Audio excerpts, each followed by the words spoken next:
L'interview de la semaine. Nelson est une jeune start-up qui développe un logiciel et une plateforme d'aide à la transition vers les voitures électriques pour les flottes d'entreprises qui s'appuie sur l'agrégation de data, de données. Pour en parler, je reçois Alfred Richard, cofondateur et CEO de Nelson. Bonjour Alfred Richard, bienvenue. Bonjour Eric, merci de nous accueillir. Vous êtes cofondateur et CEO de Nelson, une start-up française qui développe un logiciel d'aide à la transition vers le véhicule électrique. Pouvez-vous nous présenter Nelson en quelques mots ? Oui, avec plaisir. Effectivement, Nelson, c'est une aventure qu'on a commencée il y a 2 ans avec comme objectif de prouver à toutes les moyennes et grandes flottes automobiles que cette électrification était bien une opportunité et non une menace. Parce qu'aujourd'hui, elles avancent un peu à marche forcée, voire trop doucement par rapport aux enjeux de décarbonation associés. Un passage à l'électrique qui est complexe, qui est contraignant pour l'activité métier et qui est difficile à appréhender côté coût. Parce qu'il y a des enjeux qui peuvent exploser, il y a des contraintes métiers importantes quand on est technicien ou commercial et qu'on se déplace en permanence sur le terrain.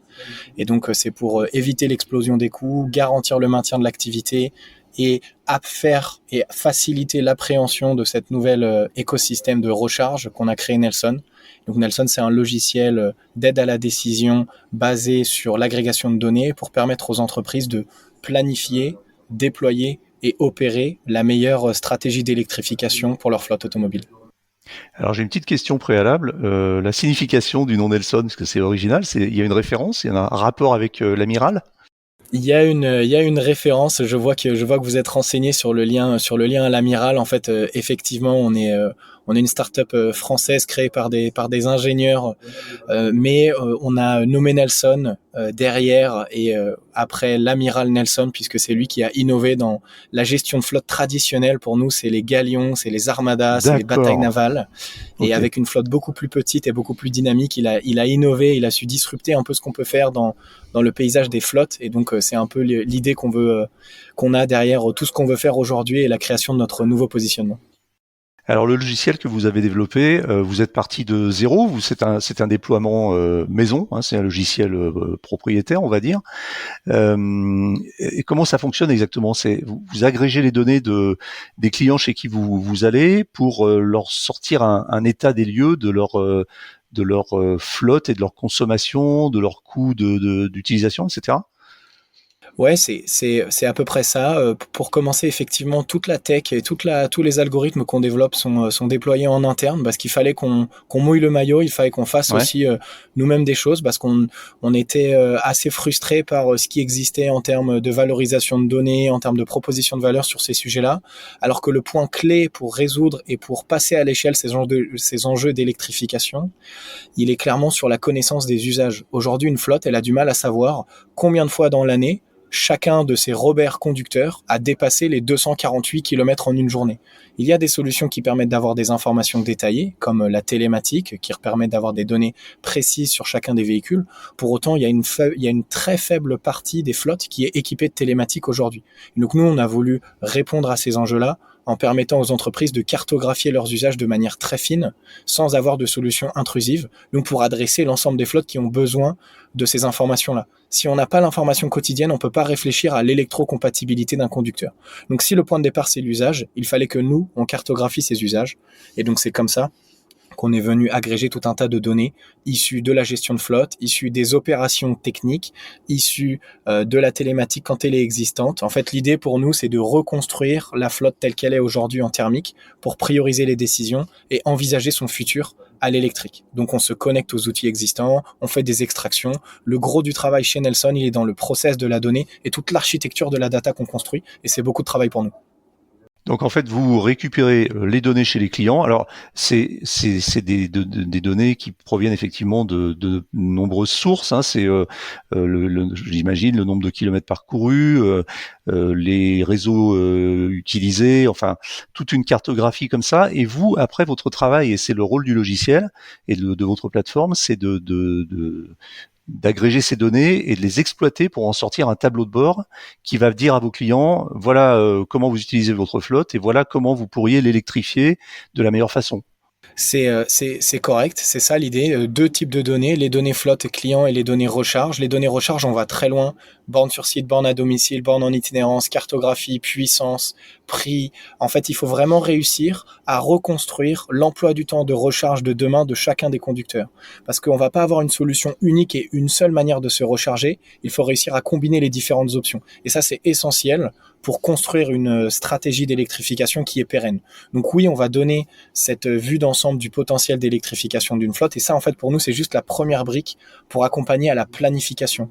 Si on veut apporter un soutien stratégique, il faut donner cette vue d'ensemble. Mais si on veut que ce soutien, il bascule dans un soutien tactique, et il faut avoir un soutien tactique parce que cette transition, elle va durer. Les flottes, elles vont avoir des renouvellements de véhicules progressifs. Elles ont 3 ou 4 vagues par an, et sur les 5 prochaines années, elles vont devoir induire et ajouter des véhicules électriques dans ces commandes. Et donc nous, on offre cet appui dynamique, on met à jour nos scénarios, on met à jour les stratégies de recharge qui sont possibles, et on veut être présent avec le logiciel pour toute la partie conduite du changement, c'est-à-dire faciliter la communication entre les gestionnaires de flotte, entre les directeurs opérationnels, entre les chefs d'équipe, entre les conducteurs, entre les directions environnementales. Donc il y a aussi cette plateforme de plaque tournante pour faciliter les liens et la communication, et c'est clairement ce qu'on apporte avec les informations individualisées disponibles sur la plateforme à jour. Quelle est votre cible? C'est les grands groupes, plutôt les PME, les ETI, un peu tout? Ou est-ce que vous ciblez particulièrement une catégorie? Aujourd'hui, on veut remplir notre mission, c'est-à-dire de permettre aux entreprises de passer à l'échelle leurs enjeux d'électrification. Donc on va viser toutes les flottes qui ont commencé à attaquer les quelques cas les plus simples, qui ont trouvé des premiers rouleurs. Donc ce que j'entends par là, c'est finalement des flottes qui ont déjà mûri une conviction sur le fait que l'électrique était la solution pour décarboner leur activité, en tout cas pour ce qui est de la mobilité dans leur entreprise. Donc on va essayer quand même de travailler avec les flottes qui sont un peu plus mûres que les autres. Pour autant, il y a quand même une inertie qui est très ralentie. En termes de taille de flotte, cela implique que assez naturellement, ce sont les grosses entreprises qui ont entrepris les premiers sujets. Donc oui, nos cibles depuis le début, ce sont des gros parcs avec au moins 500 véhicules en parc. Donc ça réduit déjà le nombre de cibles potentielles. Et là, compte tenu de l'évolution des choses et du fait qu'il y a une maturité qui monte, que le sujet revient, qu'il y a des évolutions réglementaires, on commence également à aller chercher des flottes moyennes, donc entre 200 et 800 véhicules également. En revanche, c'est clair que 80% des flottes ont moins de 10 véhicules dans leur parc, et ces flottes-là, elles vont appréhender leur transition de manière un peu différente. Pour autant, il y a quand même 3500 entreprises qui ont plus de 100 véhicules en parc, et donc ça veut dire qu'il y a un gros volume de véhicules à aller chercher, et c'est plusieurs millions de véhicules. Donc oui, les grosses entreprises, au moins 200 véhicules, et celles pour lesquelles la flotte représente une part importante du bilan carbone. Vous travaillez avec des entreprises qui ont déjà une certaine maturité dans le domaine, qui ont commencé. Ça veut dire que vous vous attaquez uniquement à des entreprises qui ont déjà une partie de leur parc électrifié, ne serait-ce que quelques voitures? Alors oui, mais en fait, l'idée, c'est aussi ceux qui ont compris que il fallait absolument qu'ils aillent décarboner leur activité en ce sens. En fait, avoir deux directeurs ou un COMEX qui est passé à l'électrique, c'est un bon filtre parce que ça montre déjà une volonté du leadership dans l'entreprise de montrer l'exemple. Et si on est prêt à montrer l'exemple, on considère, nous, que c'est un ADN qui peut plus facilement déployer les choses à l'échelle, parce que ce serait dommage d'obliger ces techniciens de passer à l'électrique, mais de pas avoir montré l'exemple soi-même, alors qu'on est sédentaire et qu'on parcourt 40 km par jour. Donc nous, ça nous paraît très important pour nous pour envisager une transition pérenne. On va également tout de même s'adresser à des flottes qui ont très peu commencé. En fait, pour nous, une entreprise qui a moins de 3% de véhicules électriques, elle n'a pas encore touché du tout aux enjeux du passage à l'électrique de sa flotte. En fait, c'est pas parce qu'on a 5 véhicules électriques qu'on a compris les enjeux d'efficacité opérationnelle, les enjeux économiques, les enjeux d'investissement CAPEX pour les infrastructures de recharge. En fait, tant qu'on n'a pas tapé dans les cas durs, et il y a très peu de flottes qui l'ont fait, Enedis en est un exemple, et bien tant qu'on n'a pas touché à ça, on n'a pas encore touché vraiment du doigt ce qu'est le vrai enjeu et la vraie complexité de cette transition, notamment pour s'y retrouver économiquement parlant. Est-ce que vous avez eu des clients déjà qui étaient 100% thermiques? Je parle de thermique, éventuellement quelques hybrides, avec lesquels vous avez commencé à travailler. Et dans ce cas-là, comment vous faites pour transposer les données du thermique vers l'électrique? Oui, évidemment, en fait, la majorité des cas, on a souvent quand même 95% de la flotte qui est thermique et on va s'occuper de cette part-là. Donc, pour transposer les cas, notre objectif, nous, c'est de reconstituer les usages tels qu'ils sont aujourd'hui au thermique et de faire comme si, donc c'est ce qu'on appelle construire des jumeaux numériques ou faire de la simulation, faire comme si le véhicule était à l'électrique avec les contraintes individuelles. Donc pour chaque segment de la population, qu'on soit en véhicule particulier, en véhicule utilitaire, dans telle région, dans telle contrainte, dans tel site, on va définir les critères de recharge de chacun des segments. Donc par exemple les véhicules particuliers, c'est que de la solution à domicile ou en itinérance avec telle solution de recharge en itinérance. Les véhicules de service, c'est que de la borne sur site avec des recharges autorisées à moins de 100 mètres de ces interventions. On va simuler cela et on va nous-mêmes automatiquement trouver les conducteurs qui peuvent valider ces usages-là. Et donc ça nous permet derrière de très bien préparer la suite parce qu'on sait pourquoi Robert est passé à l'électrique, on envisage quel va être le comportement de Robert, donc on est capable de lui dire comment va être sa vie demain et dans les faits, derrière, de la constater quand il s'agit de suivre son véhicule électrique. Donc oui, l'idée c'est de imaginer que la flotte soit à l'électrique et c'est le cas de 97% des véhicules en entreprise aujourd'hui. Comment vous arrivez à tracer ou à traquer les collaborateurs qui rechargent à domicile? Vous avez un système, vous avez un software, un hardware qui est installé sur la borne chez eux ou c'est du déclaratif? Nous, pour le moment, en fait, on n'en est pas encore là, dans le sens où, comme ce qu'on fait, c'est déjà permettre de passer à l'échelle les thermiques vers l'électrique, on va quand même continuer à passer du temps à trouver les prochaines cibles pour être sûr qu'il y ait toujours un taux de renouvellement qui soit pertinent dans le passage à l'électrique, donc toujours sur cette flotte de thermique qui est l'immense majorité du parc. Ensuite, les services qu'on doit rendre sur les véhicules électriques, c'est ce qu'on est en train de développer et c'est clairement la suite logique de notre aventure chez Nelson, c'est qu'est-ce qu'on fait pour gérer les flottes et les recharges des véhicules électriques en parc pour donner une vue d'ensemble cohérente de l'ensemble des recharges qui sont réalisées par la flotte. Et oui, très bon point, effectivement, la recharge à domicile, elle est beaucoup plus compliquée à piloter et à suivre que la recharge sur site et en itinérance. Il y a plusieurs cas d'usage, qu'on ait une place nominative ou pas. Donc la bonne solution et celle qui peut être la plus pertinente, c'est éventuellement de remonter les données natives du véhicule électrique pour avoir les informations kilowattheure. Et si on veut les informations tarifaires, il nous faut les informations des contrats d'électricité, éventuellement des collaborateurs, ou la décision de l'employeur du remboursement mensuel qu'il a prévu de réaliser. Aujourd'hui, c'est pas encore stabilisé cet écosystème pour à la fois le remboursement, à la fois le suivi des recharges à domicile. Donc c'est quelque chose qu'on doit essayer de superviser. Et vu la multiplicité des prestataires, nous on a cette vocation de venir s'insérer aussi comme un intermédiaire qui peut construire un peu ce système d'information qui permet d'intermédier toutes les données qui peuvent transiter. Et ça c'est un projet qui est en cours de construction, qui est la suite logique de notre aventure compte tenu de notre travail en amont. Alors vous stockez, vous agrégez énormément de données, tous azimuts. Elles sont stockées où? Vous avez vos propres serveurs en France ou vous travaillez avec des entreprises de cloud en Europe ou ailleurs? Nous, on travaille évidemment pas avec nos propres serveurs. Ça y est, on est clairement toutes les entreprises tech aujourd'hui se reposent sur les grands acteurs du cloud pour opérer leurs services à moindre coût et de manière un peu plus transversale. Donc ça nous permet de aussi travailler à l'international de cette manière-là. En revanche, évidemment, on travaille uniquement avec des hébergeurs de cloud en Europe. Ça, ce sont les règles de la RGPD qui nous l'imposent. Et donc on travaille nous avec un provider de cloud bien connu. Et c'est avec eux qu'on opère la majorité de nos services et le volume de données augmente.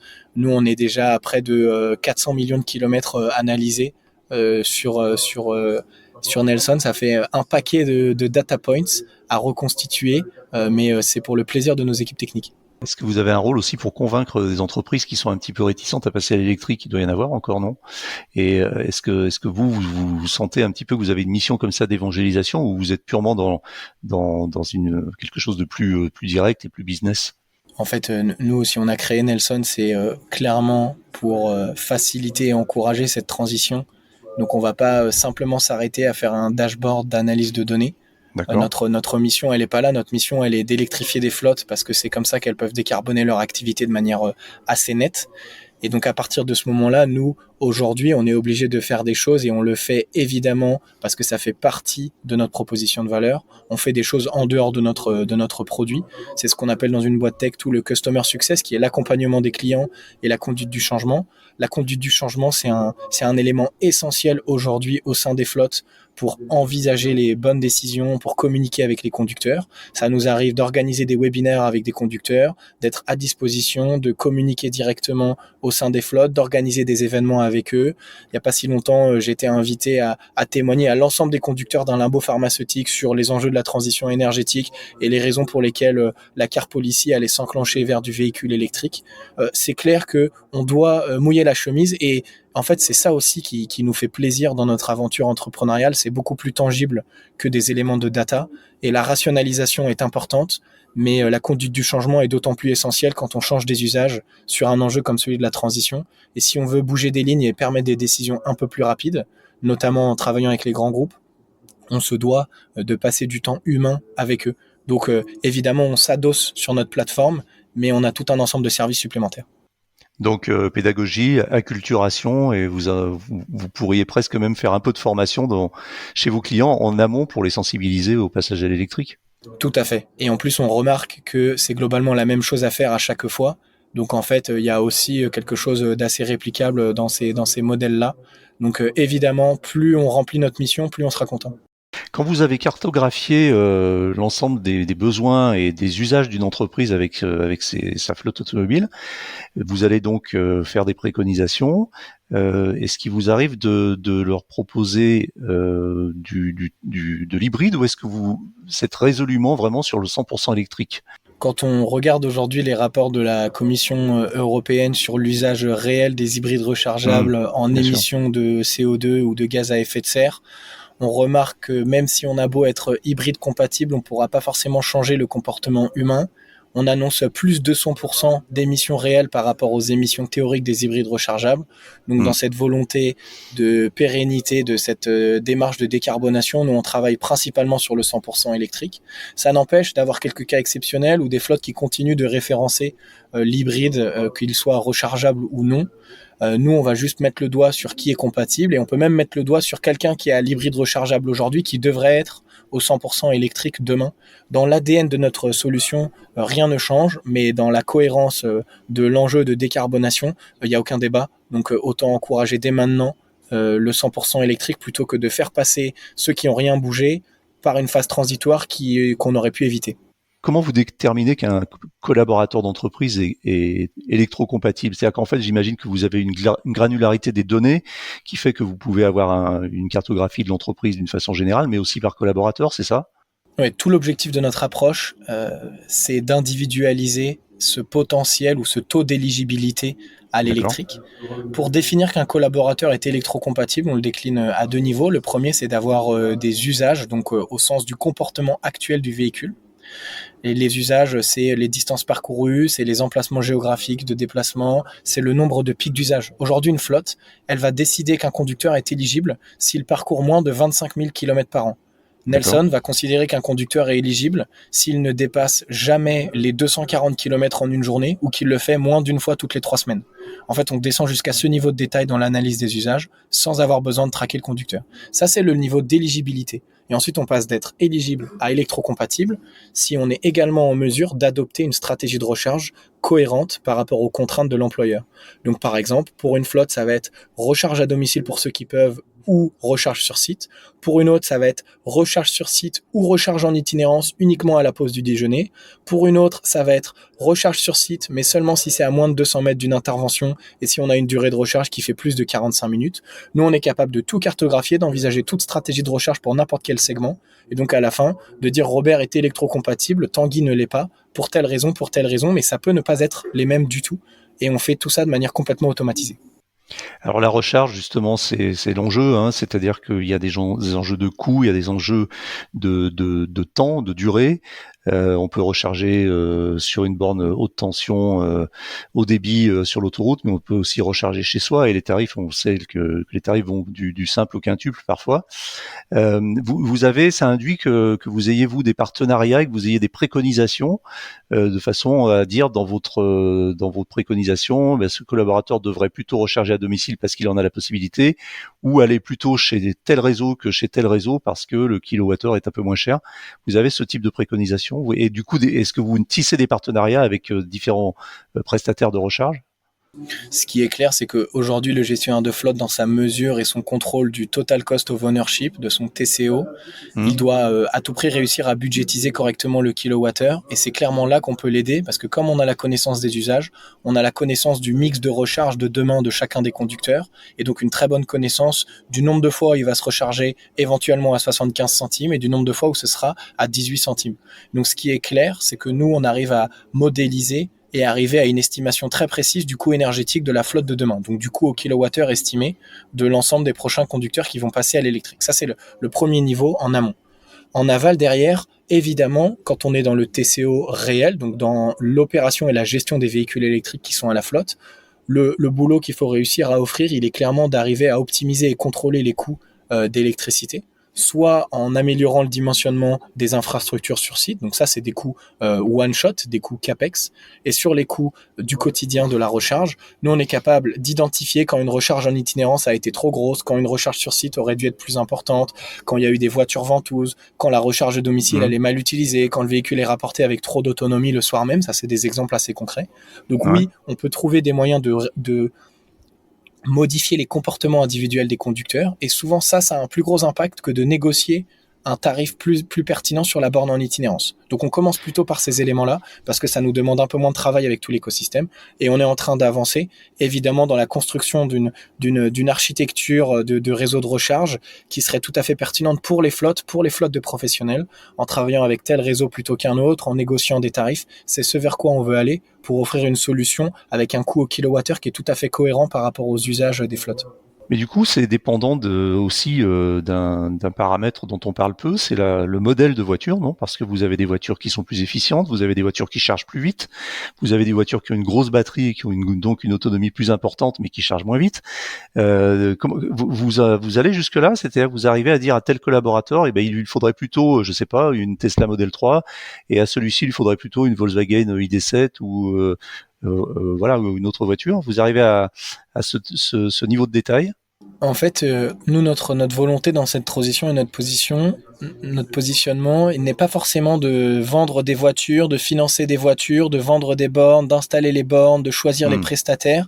Nous, on veut rester un acteur neutre qui est là pour améliorer la gestion de la mobilité de la flotte et l'accompagner de manière dynamique dans sa transition. Si effectivement c'est tel modèle de véhicule qui est le plus pertinent pour la flotte, on pourrait aller jusqu'à le recommander. Pour autant, quand il s'agit des grandes flottes, elles ont des accords constructeurs, elles ont des remises de volume, elles ont déjà défini leur catalogue. Et donc là où on a le plus de valeur, pour les flottes qui sont bien avancées ou qui ont du volume, et encore il y en a peu qui sont bien avancées, ce n'est pas nécessairement dans la définition des modèles de véhicules à avoir. C'est plutôt dans l'attribution de ces véhicules et dans la communication avec le conducteur.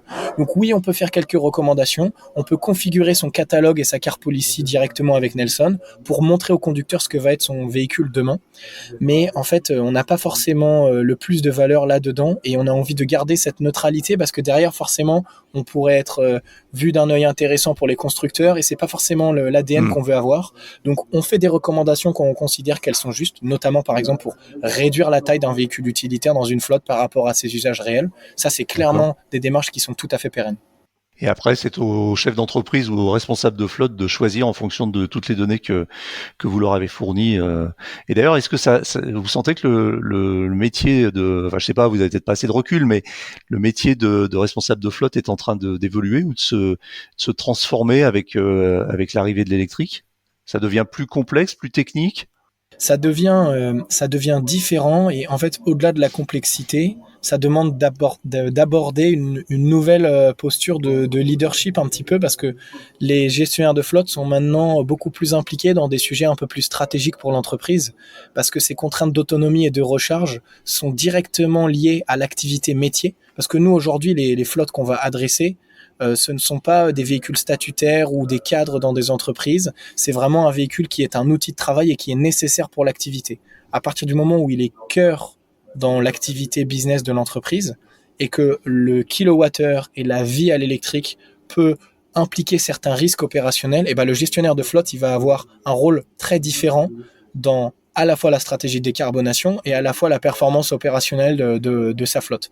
Donc il se doit de monter en expertise sur le sujet, de comprendre vraiment la différence entre un kilowatt et un kilowattheure. Rien que ça, c'est quand même pas évident, et c'est très essentiel de bien maîtriser tout ça. Donc oui, notre objectif, il est de les accompagner en ce sens. Et j'ai l'impression que ça a évolué. Ça fait maintenant 2 ans qu'on est là, qu'on rencontre des gens, qu'on voit les organisations évoluer, des groupes de travail se mettre en place. C'est un écosystème dans lequel il y a beaucoup de partage entre pairs. Et donc ça, j'ai l'impression que ça permet une montée en compétences rapide, à voir ce qu'il en est pour les flottes un peu plus petites qui ont moins de ressources internes pour structurer leur gestion de flotte, et encore moins pour appréhender la différence de négociation avec les leasers sur les véhicules électriques et tous les autres sujets. En 2 mots, comment mesurez-vous vos résultats? Si on veut parler de KPI par exemple, comment est-ce que c'est le taux de conversion d'une flotte à l'électrique ou d'autres paramètres? Au même titre que la loi mesure le taux de renouvellement à l'électrique dans une flotte parmi les renouvellements de l'année, nous, Ouais, on va mesurer sur chaque vague de renouvellement à l'électrique les résultats qu'on arrive à apporter. d'accord. Ensuite, on va aussi essayer de mesurer la satisfaction des conducteurs et leur élan à aller vers le véhicule électrique. Et un autre KPI qui est important pour nous, c'est le nombre de véhicules sous gestion qu'on a. Et là, c'est au sens la flotte totale du nombre de véhicules thermiques, parce que ça nous permet de mesurer le potentiel de passage à l'électrique total de ce qu'on est en train de mesurer. Et donc derrière, l'impact carbone qu'on pourrait avoir en ayant une approche partenariale avec tous nos clients. Sans forcément le nommer, mais quel est votre plus gros client en termes de nombre de voitures sous gestion pour vous? Ou quel est le nombre de voitures sous gestion que vous avez chez ce plus gros client? Nous, on a des flottes pour lesquelles on a presque 4000 véhicules d'un coup Ah oui, dans leur flotte. Donc avec des grosses activités en itinérance. Et ça, c'est uniquement la flotte en France. Et on commence à aller regarder leurs entités ailleurs en Europe, parce qu'en fait, le problème à résoudre est le même. Je prends l'exemple d'une flotte avec laquelle on travaille beaucoup depuis le début, Kone, les ascensoristes. On travaille dans 7 pays avec eux pour les accompagner dans leur stratégie d'électrification. Donc ça fait un certain nombre de véhicules. Et ensuite, on a presque 20 000 véhicules sous gestion au total, une quinzaine de flottes, et certains parcs pour lesquels on travaille sur une entité avant de réfléchir à un passage à l'échelle. Donc on peut avoir 1000 véhicules parmi 9000 ou 1000 véhicules parmi 14 000. Donc on est vraiment sur des volumes conséquents et c'est tant mieux. vous avez levé 1,2 million d'euros, je crois, en courant 2023. Est-ce qu'il est prévu une prochaine levée? Autrement dit, est-ce que vous avez besoin de fonds pour vous déployer plus vite, ou est-ce que maintenant vous avez déjà un rythme de croisière qui ne nécessite pas d'avoir d'autres investisseurs? Quand on monte son entreprise, on lève des fonds non pas juste pour lever des fonds et réussir ce sujet de la levée de fonds, c'est clairement pour Bien sûr. atteindre des objectifs. Là, on est en train d'atteindre nos premiers objectifs qui sont de comprendre le modèle sur lequel on veut aller, bien être clair sur la valeur ajoutée qu'on a pour des flottes, construire des premières références, avoir un premier produit qui tourne bien. Demain, vu qu'on veut clairement aller développer des nouveaux services, travailler sur les véhicules électriques et prendre de l'ampleur sur davantage de clients, il va nous falloir du soutien supplémentaire, parce qu'on D'accord. construit une entreprise qui a un modèle qui a une forte ambition et qui peut gagner en rentabilité sur le volume avec cet ADN software. Je ne peux pas vous dire maintenant quels sont nos prochains projets de levée de fonds, mais ce qui est clair, c'est que vu notre ambition et vu la vitesse à laquelle on veut avancer, parce qu'il y a quand même beaucoup d'acteurs qui se développent, et puis surtout du véhicule électrique qui avance, donc plein de flottes qui ont besoin d'accompagnement, eh bien, on va clairement continuer à avancer. Vous êtes combien actuellement dans la boîte? On est une petite quinzaine aujourd'hui chez Nelson. Très bien, merci beaucoup Alfred Richard. Je rappelle que vous êtes cofondateur et CEO de Nelson, une start-up française qui développe un logiciel d'aide à la transition vers le véhicule électrique. Merci. Merci beaucoup Eric pour cette discussion.